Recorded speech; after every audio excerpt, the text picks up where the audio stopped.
Buenos días, buenas tardes, buenas noches a la audiencia a nivel internacional. Les saluda el doctor Gerardo Duque Gómez desde Bogotá, Colombia. Iniciamos nuestra asesoría legal en acción por el canal Universal TV Digital. Hoy tenemos un tema de suma importancia para la audiencia y es la investigación defensiva en el proceso penal. Aquí vamos a analizar lo que tiene que ver con el derecho comparado entre México y Colombia. Y para este tema nos acompaña el licenciado Jorge Sánchez, que de igual forma es un experto en la materia, a quien le damos el pase para que nos presente su recorrido y su reseña de hoja de vida para que conozcamos lo que tiene que ver con su trayectoria profesional. Bienvenido, licenciado Jorge Sánchez. Buenas tardes y muchas gracias, doctor Gerardo Duque. Un gusto estar aquí con ustedes presente en este gran programa. Y pues ahora sí que me presento, yo soy especialista en Derecho Penal y Amparo Penal aquí en México.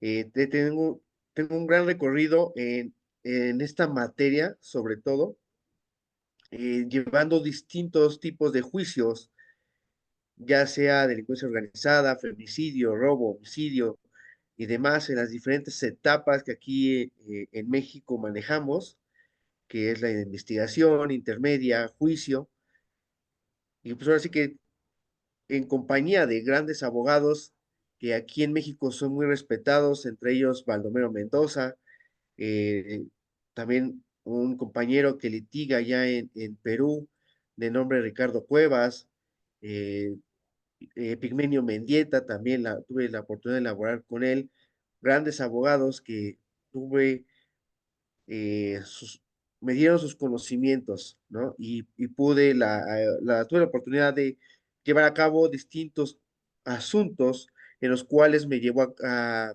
entender este tema de los actos de investigación defensivos. Qué bueno, licenciado Jorge Sánchez.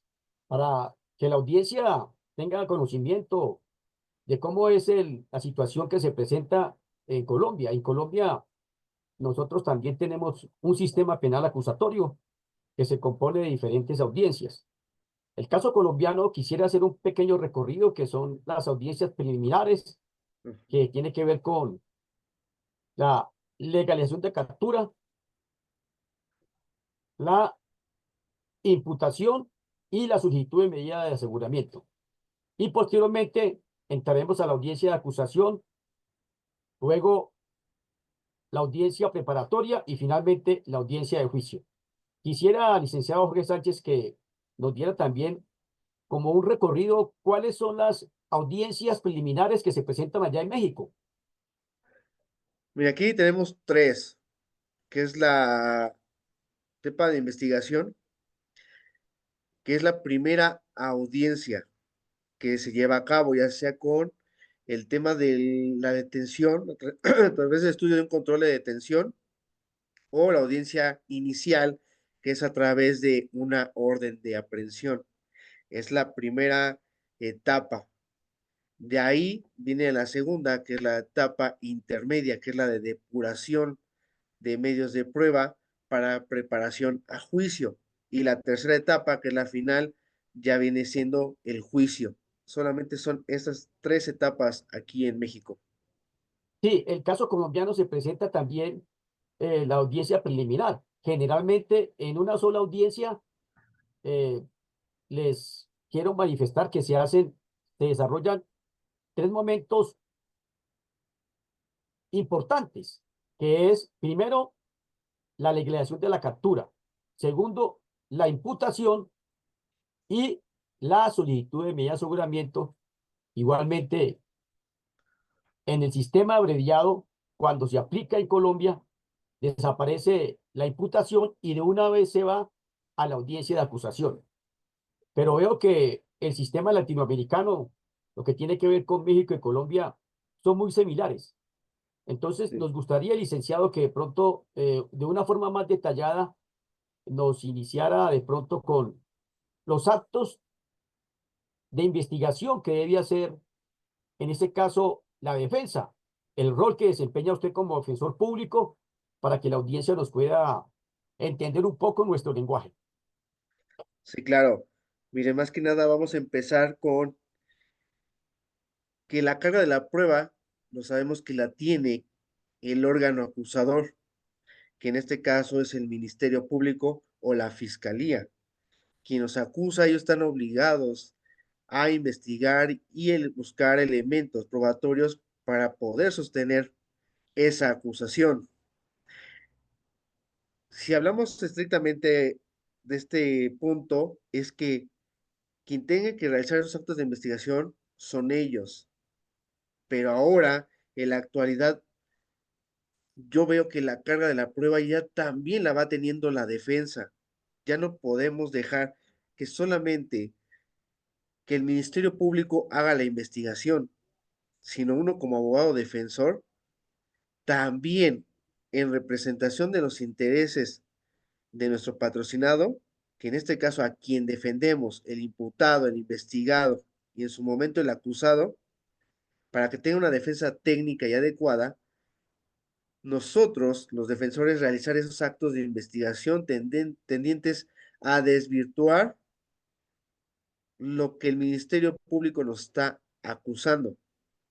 En primer momento tenemos que ellos nos señalan un hecho con apariencia de delito o, en su caso, el hecho que la ley señala como delito.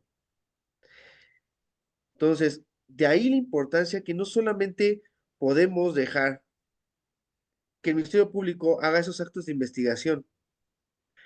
Ahora, en la experiencia que he tenido, sobre todo en feminicidio, es un tema muy delicado en todos lados. Aquí en México se ha propagado el tema de que el feminicidio, por lo regular, ya es sentencia condenatoria sí o sí por política criminal.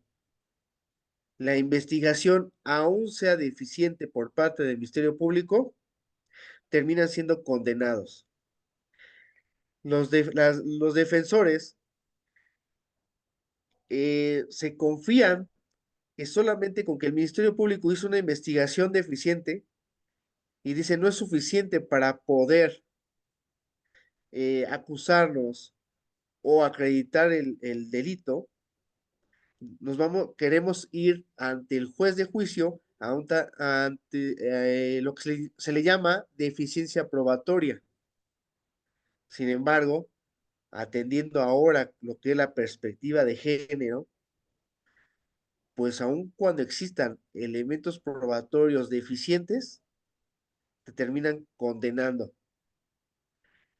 De ahí que su servidor pues haya dado la tarea de que ahora el defensor ya también tiene que buscar todos esos actos de investigación que ayuden a nuestro representado, que es, supongamos, en un caso de feminicidio, es que si estuvo en el lugar de los hechos. En el asunto que yo le comento que yo participé, la muchacha de la casa, la pareja, se colgó. La investigación que tuvimos que realizamos para ese asunto, efectivamente fueron todos los peritajes, sobre todo el más importante, que fue el de criminalística y el de necropsia, donde acreditamos y señalamos que ella se había quitado la vida, no que la habían matado. Si nos vamos por el hecho de que el Ministerio Público es quien se encargue de investigar, dejamos en un estado de indefensión a nuestros patrocinados, y cual pues le puede ocasionar que pierdan la libertad durante mucho tiempo. Entonces, de ahí la importancia de los actos de investigación defensivos y qué actos de investigación son importantes para lograr el objetivo, que aquí es donde tiene que ver cuáles son los idóneos.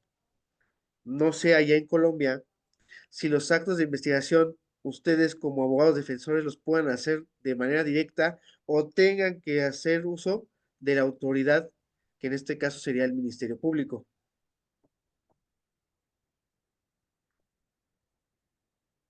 Sí, a ver, te cuento lo siguiente.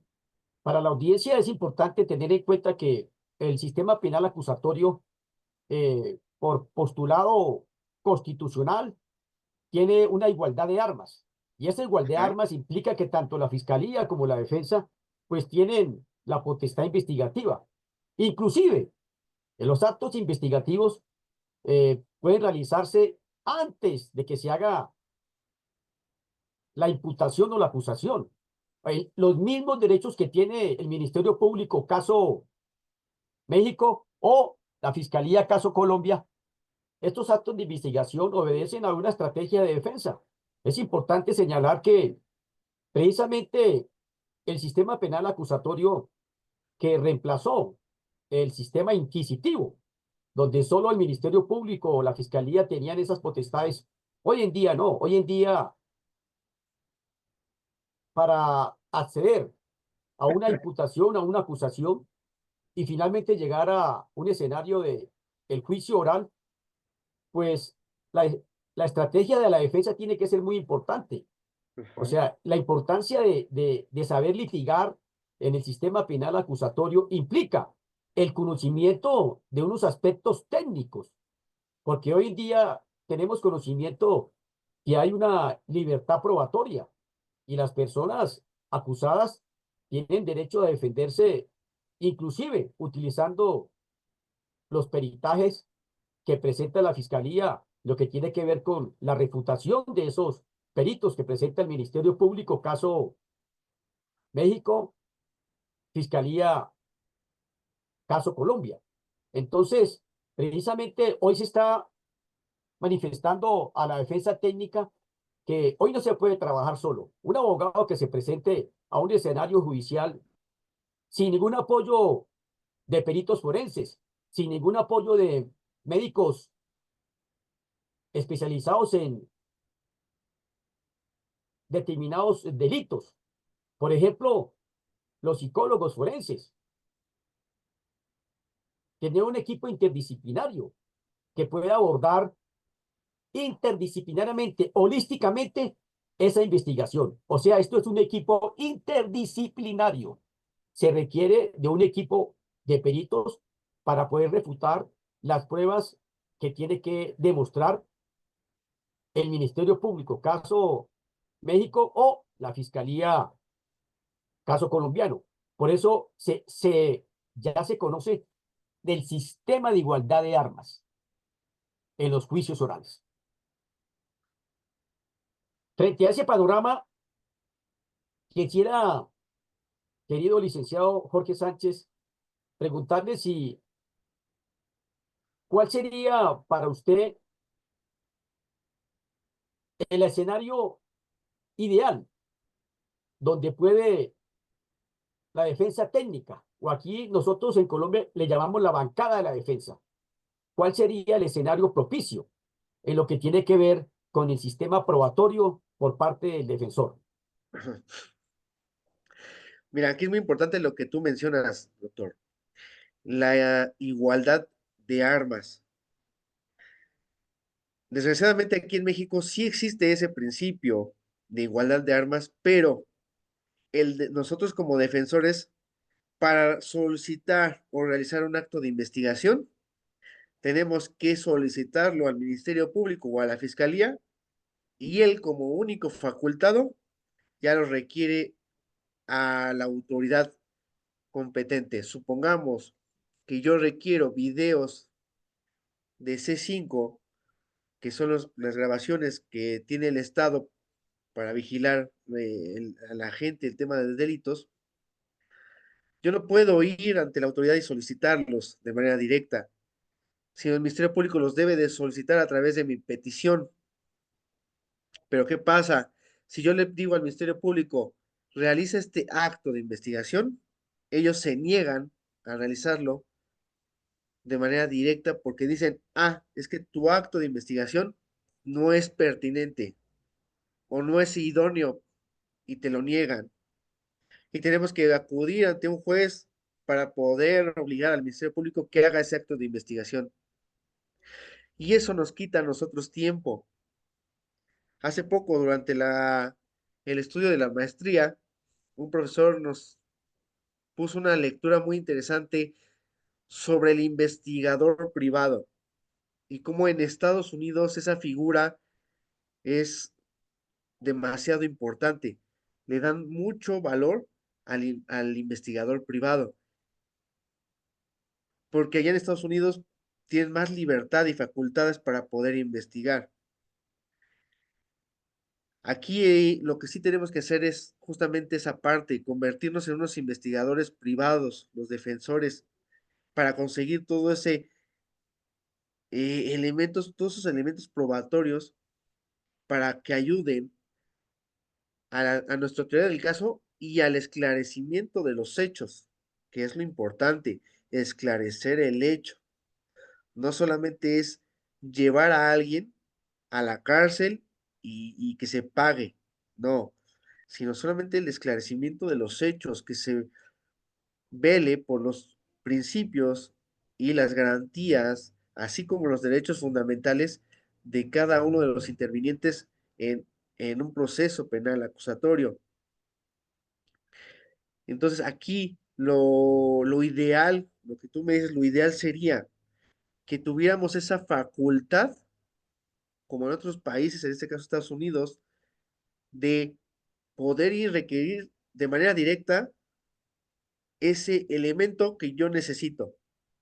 Si yo necesito ir y que se haga un material, que se haga un peritaje en materia genética, yo pasar directamente, llevar a mis peritos y que lo hagan. Desgraciadamente, eso aquí no es posible. Aquí nos hemos visto topados con pared con la fiscalía. La fiscalía no ayuda, no actúa de manera diligente y nos pone así un tope. Busca la forma de obstaculizar la investigación para que ellos siempre tengan la razón y nosotros ahora sí que nos obstaculicen y no poder avanzar. Y tenemos que llegar muchas veces a la etapa de juicio con muy pocos elementos probatorios o medios de prueba para desahogar en ese momento. Y lo ideal sería eso. O sea, yo lo que te digo, Gerardo, es, me gustaría que en México se le diera más oportunidad a los defensores, se les diera esa facultad como al Ministerio Público de requerir esa información de manera directa y no depender de ellos. Digo, no sé con ustedes si dependan mucho del Ministerio Público o de la Fiscalía para investigar. A ver, lo que pasa es que depende de los actos de investigación que se vayan a realizar, pero lo que tiene que ver con los actos urgentes para el adecuado desarrollo de los actos de investigación que competen a la defensa, esta tiene la posibilidad de buscar, de identificar empíricamente y recoger y embalar elementos materiales probatorios y evidencias físicas, realizar las entrevistas, las valoraciones que requieran conocimiento especializado por medios técnicos o investigadores autorizados por la ley.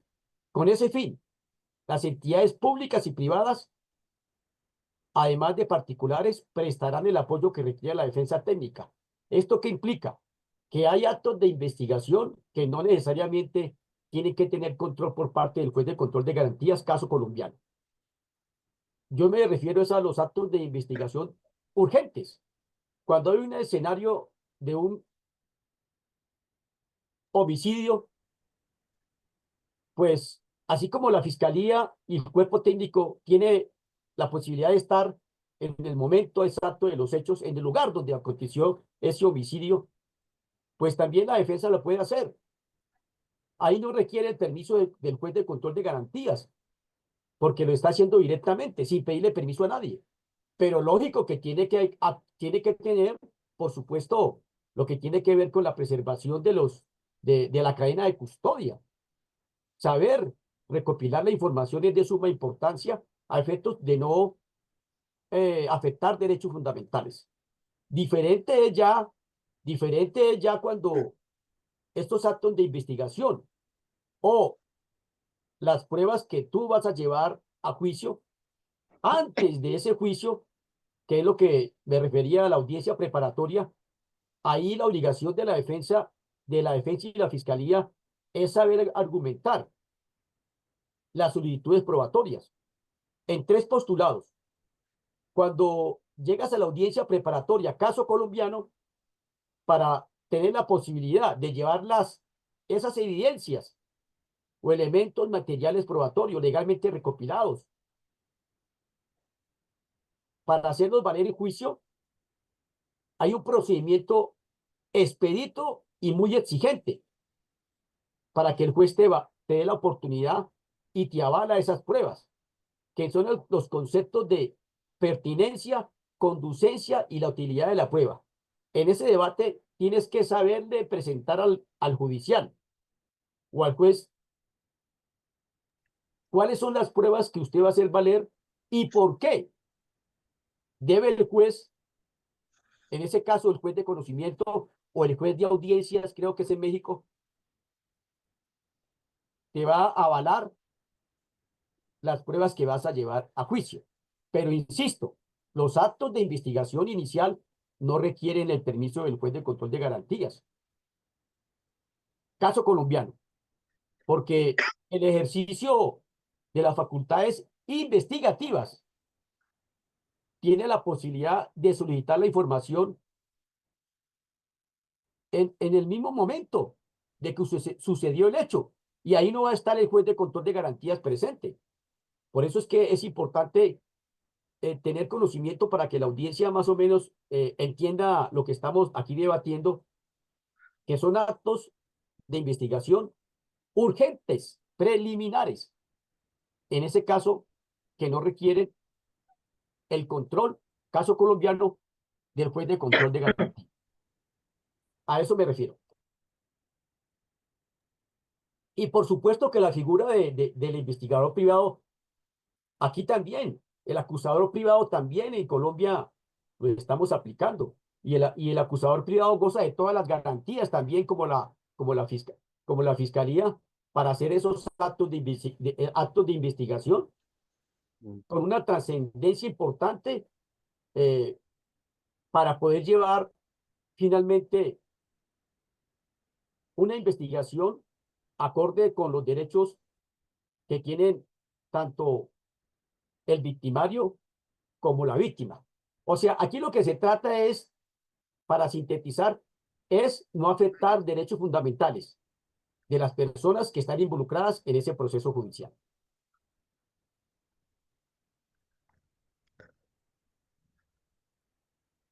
Sí, más o menos el sistema puede ser igual al de México o hay diferencia.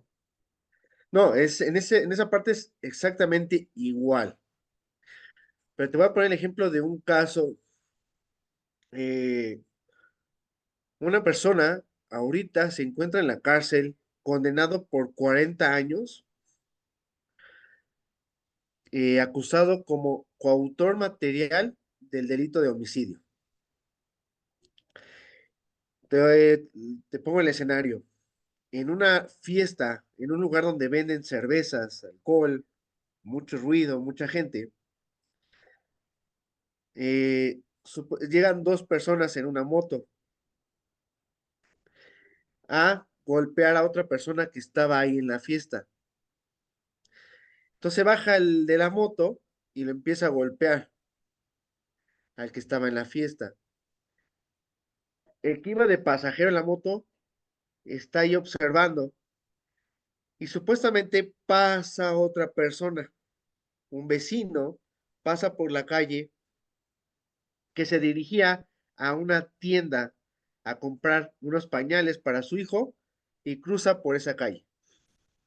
Y él dice observar el hecho de que estaban golpeando a esta persona y el que iba de pasajero en la moto empieza a gritar, ya dale, dispárale.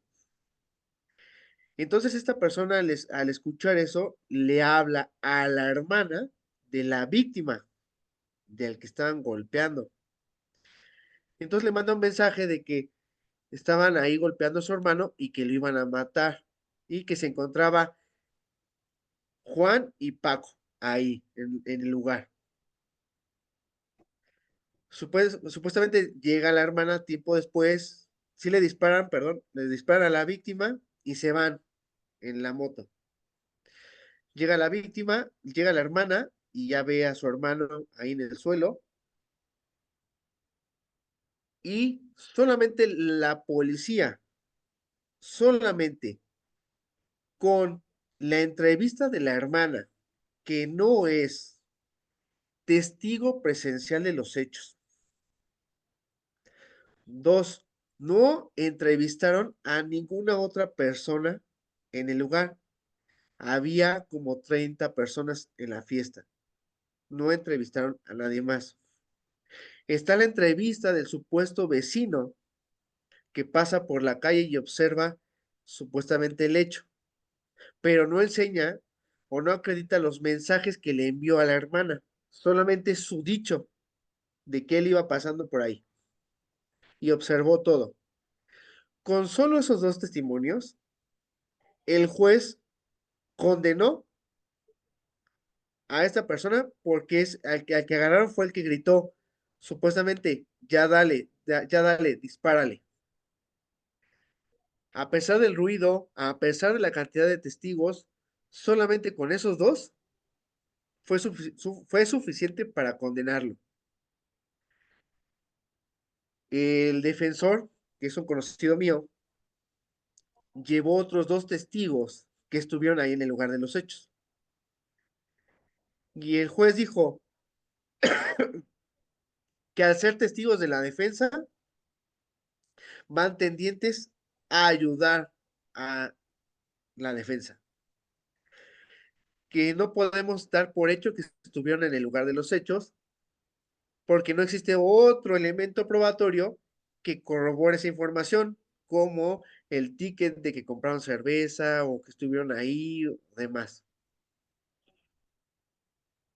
Entonces ahí es donde se vuelve un poquito disparejo, porque el Ministerio Público solamente lleva estos dos testigos y el testigo que supuestamente pasó se le cree. No hay otro elemento probatorio que acredite que él en verdad estuvo ahí presente. Y la defensa, como son testigos por parte de nosotros, son actos de investigación defensivos donde se buscó dos testigos presenciales del hecho, no les conceden valor probatorio porque no existe otro elemento para acreditar que ellos estuvieron ahí. En México se está viendo mucho esa parte, ese desequilibrio entre el Ministerio Público y la defensa. Con lo poquito que haga el Ministerio Público es suficiente para acreditar un hecho delictivo.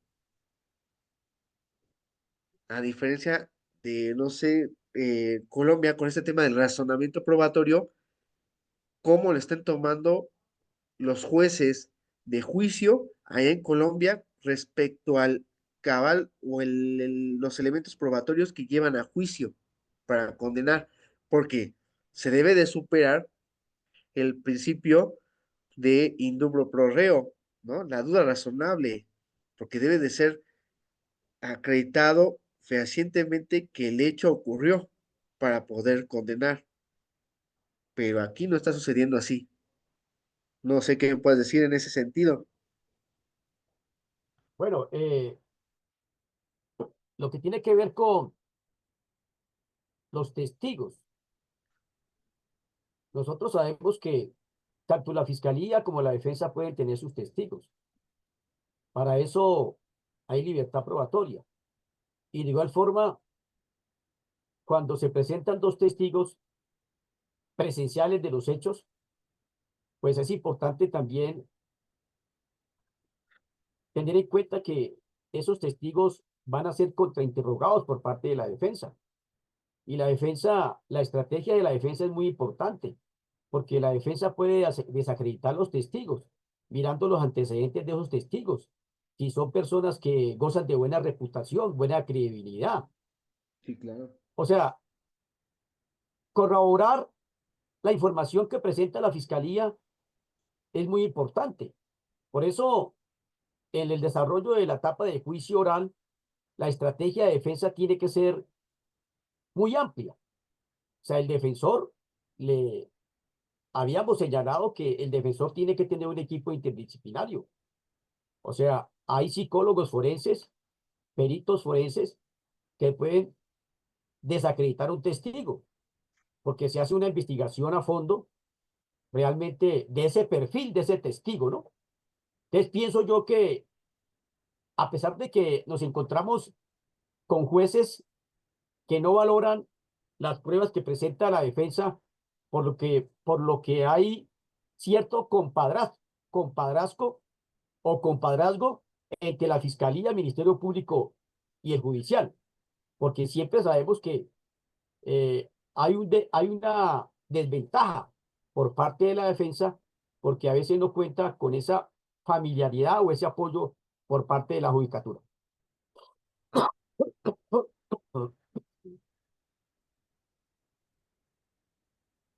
Pero por eso el arte de litigar es importante, o sea, un defensor con experiencia en el litigio en el sistema penal acusatorio puede utilizar estas herramientas de el contrainterrogatorio para descalificar o tachar inclusive de falsedad esos testimonios a efectos de poder realizar una defensa técnica adecuada. Pero finalmente, cuando vemos todas estas errores que se cometen en la etapa de juicio por la falta de credibilidad de los testigos de la defensa, cuando usted menciona que el juez señaló que los testigos, por supuesto, iban a favor de la defensa, pues ahí hay una injerencia del judicial. Recordemos que el judicial pues, tiene que ser imparcial. Y ahí se observó que el judicial, al hacer esa manifestación, se está parcializando. Ahí podía el defensor haberlo recusado para que él no siguiera el juicio, porque la balanza de la justicia tiene que ser equilibrada. Y al judicial manifestar que los testigos de la defensa no le daba credibilidad porque iban por supuesto, a declarar a favor de la defensa, pues ahí tenía que el defensor haberle hecho el requerimiento al judicial para que se declare impedido porque se está parcializando los testigos de la defensa. ¿O usted qué opina al respecto cuando el judicial interfiere en la fase de juicio oral? Es algo muy común aquí, muy común. Yo hace poco hablaba con un amigo y le decía, el juez, ¿con qué debe de resolver? ¿Con lo que argumenta el defensor contra lo que argumenta el Ministerio Público? Él debería de resolver con base a lo manifestado por ambas partes. ¿Está de acuerdo? Sin embargo, existen jueces que son protagonistas y ellos resuelven con sus propias ideas. No me importa lo que tú dijiste, defensor, y tú, Ministerio Público, a lo mejor fuiste muy deficiente, pero yo, juez, voy a subsanar y te voy a ayudar. Casi, casi eso parece. Y ahí es lo que bien dice usted, la importancia del defensor para hacer valer todos los recursos para evitar ese tipo de cosas. Pero aún así, por desgracia, sigue pasando. Y de ahí, tocando otro punto que hace referencia al contrainterrogatorio, es un ejercicio muy importante. Y de ahí deriva también los actos de investigación que uno haga como defensor. Porque para poder contrainterrogar bien a un testigo, hay que haber investigado. Porque a veces hay testigos que obtienen poderes sobrenaturales.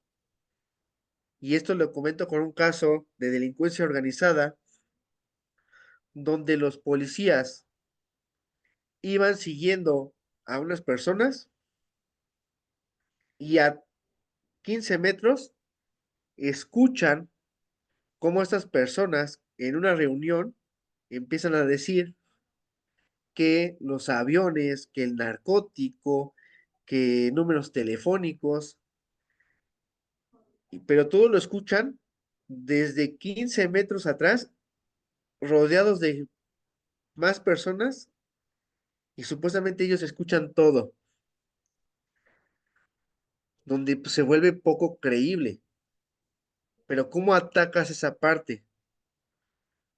Para que el juez no crea lo que está diciendo ese testigo, porque ese testigo, no hay que olvidar que es un policía, y por el simple hecho de ser policía, ya se le otorga una credibilidad, una fe, o le dan así de, ah, pues es policía, está actuando de buena fe, no tiene por qué mentir.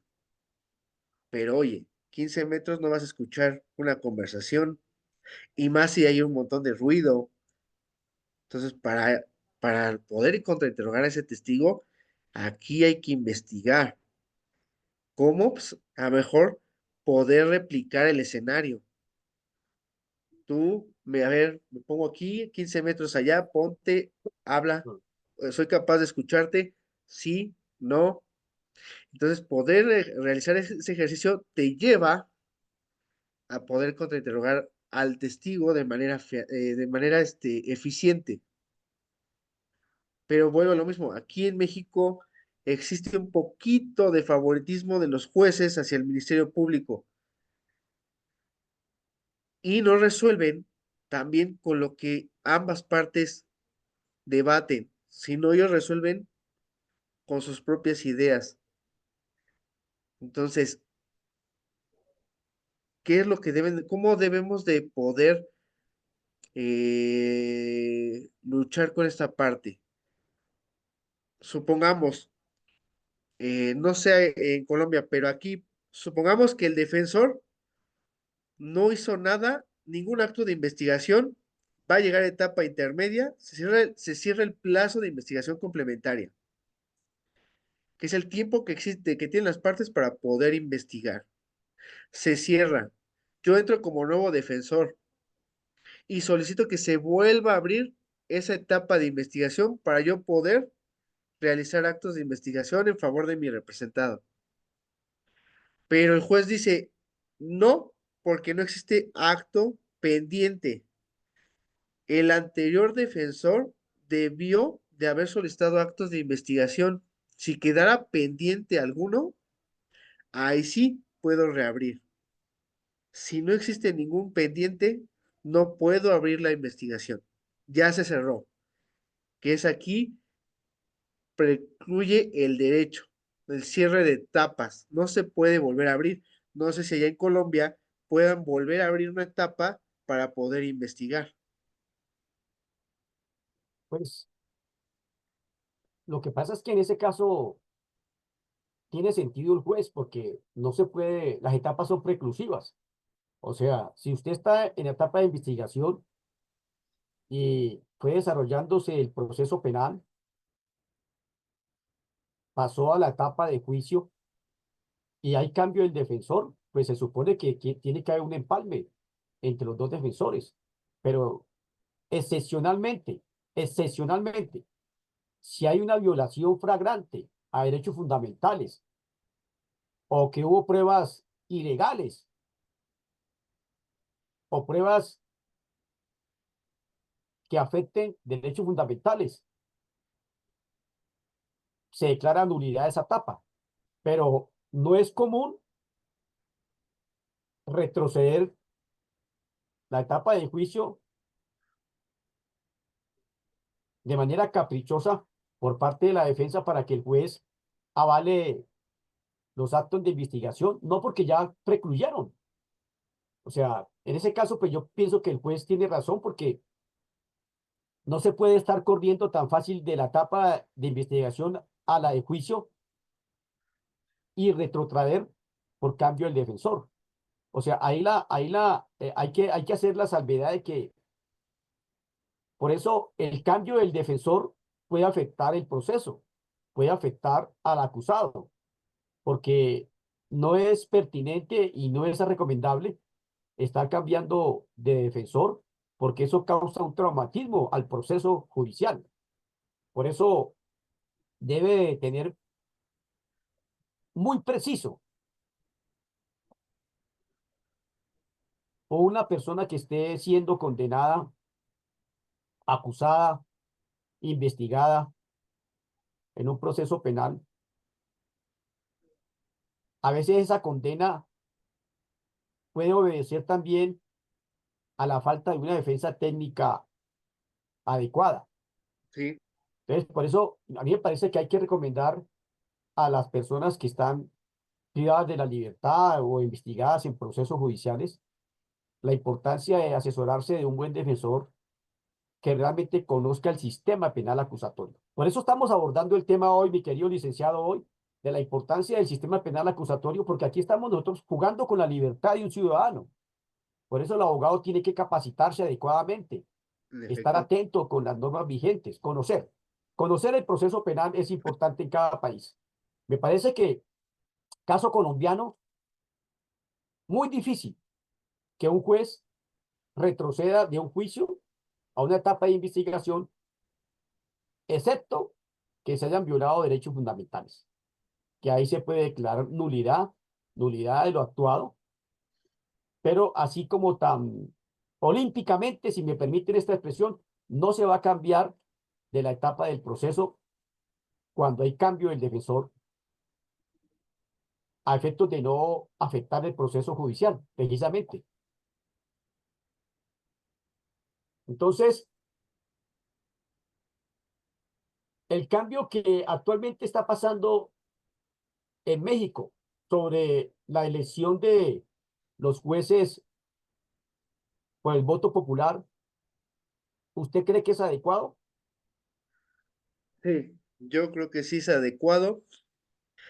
Estamos en una que le llaman curva de aprendizaje, pero yo creo que los jueces deben de tener otra visión, otra forma de juzgar. Y muchas veces los jueces no pasan, no son defensores, no son asesores, no son ministerios públicos. Trabajan muchos años atrás del área administrativa, atrás de un escritorio, y el mundo real no lo conocen. Por eso yo estoy a favor de la elección de jueces, porque sí, va a ser difícil, pero tiene que llegar otro tipo de jueces que tuvieron otro tipo de experiencia, donde sabemos desde atrás cómo se debe resolver, que el Ministerio Público, en caso México, comete muchas injusticias. Detienen por detener, no saben investigar. Los policías aquí son los primeros rateros o delincuentes. Mucha gente les tiene miedo a los policías.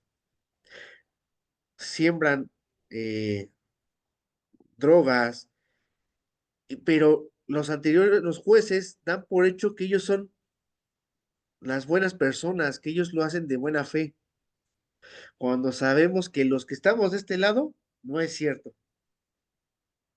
Entonces, para mí sí es muy importante el cambio de jueces.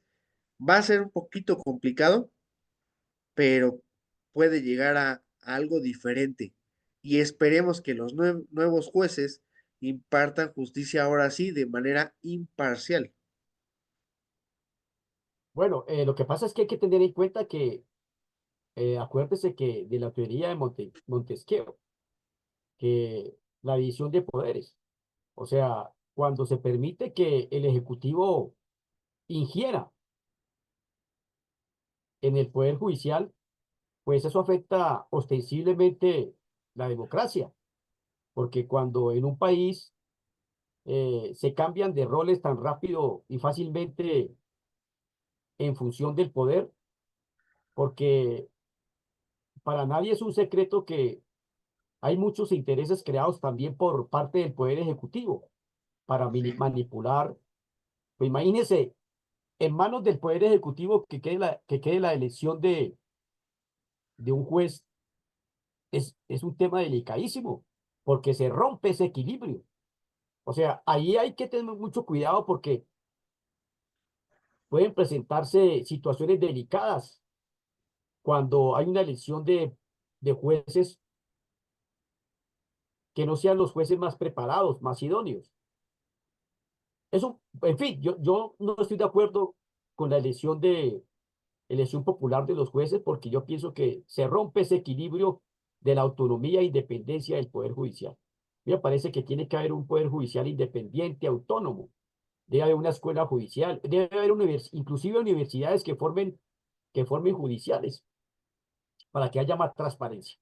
Pero, en fin, cada uno en su política de Estado, pues lo asumirá desde una perspectiva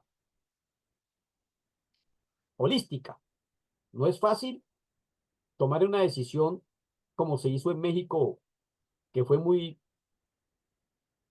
pronto ese cambio. O sea, sí. se habló del cambio de los jueces por elección popular y eso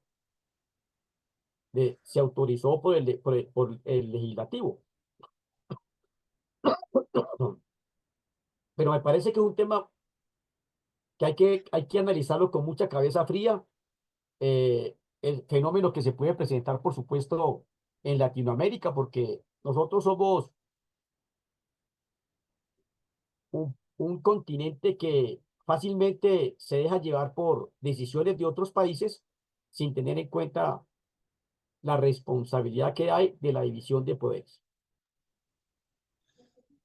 Caso colombiano, pues no, yo no estoy de acuerdo con eso, pues ojalá acá no se presente, pero generalmente esas políticas que vienen de Latinoamérica se van Sí. repitiendo en los diferentes países. Entonces, cuando usted manifestaba que a los policías en México se le da mucha credibilidad, tienen un respaldo por parte de la judicatura en lo que tiene que ver con los informes policiales. En el caso colombiano, acá en Colombia, el informe de un policía no tiene la validez de una prueba. Es muy difícil que un informe, porque un informe de policía se puede observar muchos errores. Sí, claro. Entonces, acá no tiene validez probatoria un informe de policía, simplemente son eh, indicios, pero no tiene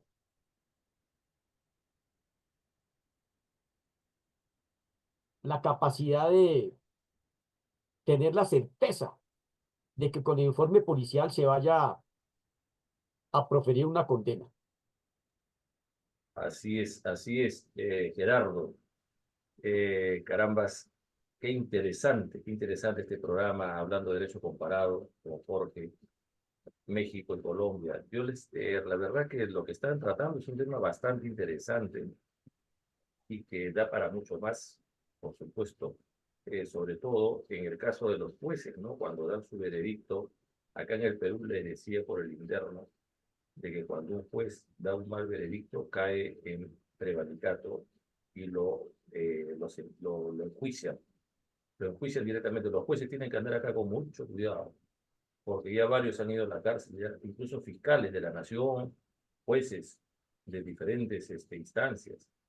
Ya se pueden imaginar, en el Perú metemos presos hasta los presidentes. Varios presidentes, y hay dos más que se van a ir presos también. Aquí Entonces, los jueces, muchos se irían a la cárcel, ¿eh? los jueces acá están, pero cuando para dictar sentencia tienen que pensarlo 1000 veces, porque realmente se les va todo, no solamente los defensores, los abogados defensores, sino se les va el pueblo encima, ¿no? Porque normalmente no pueden ellos hacer lo que quieren, tienen que regirse bajo la ley. Si no, hay estándares, no pueden hacer lo que ellos deseen o quieran decidir de ninguna manera. Bueno, realmente es un gusto, Jorge. Gracias por estar acá, Gerardo. te dejo las últimas palabras para que despidas el programa. Gerardo, excelente programa. Decimos a la opinión pública que Gerardo es nuestro nuevo conductor de asesoría legal en acción, que se transmite vía Universal TV Digital, y que él estará todos los días miércoles a las 8 p.m. de Perú, 8 p.m. de Colombia, y 6 de la tarde de repente, o 7 de México en algunas partes, Paraguay, serían las 10 de la noche, etcétera, pero salimos a nivel internacional. Entonces, muchas gracias nuevamente, Jorge, y te dejo las últimas palabras, Gerardo, para que puedas despedir el programa e invitar también a nuestra audiencia para que nos puedan seguir. Adelante y gracias nuevamente. ¿Eh? Adelante, Gerardo. Gracias. Bueno, entonces, querido licenciado Jorge Sánchez, hemos llegado al final de este programa y por supuesto le damos muchas gracias por su participación y esperamos que a nivel internacional nos sigan en nuestro canal Universal TV Digital, Asesoría Legal en Acción. Estaremos con ustedes todos los miércoles a partir de las 6 de la tarde de México, Colombia y Perú. Y de igual forma, allá nos acompañarán en Paraguay a partir de las 9 de la noche. Ha sido un placer y feliz noche para todos. Gracias.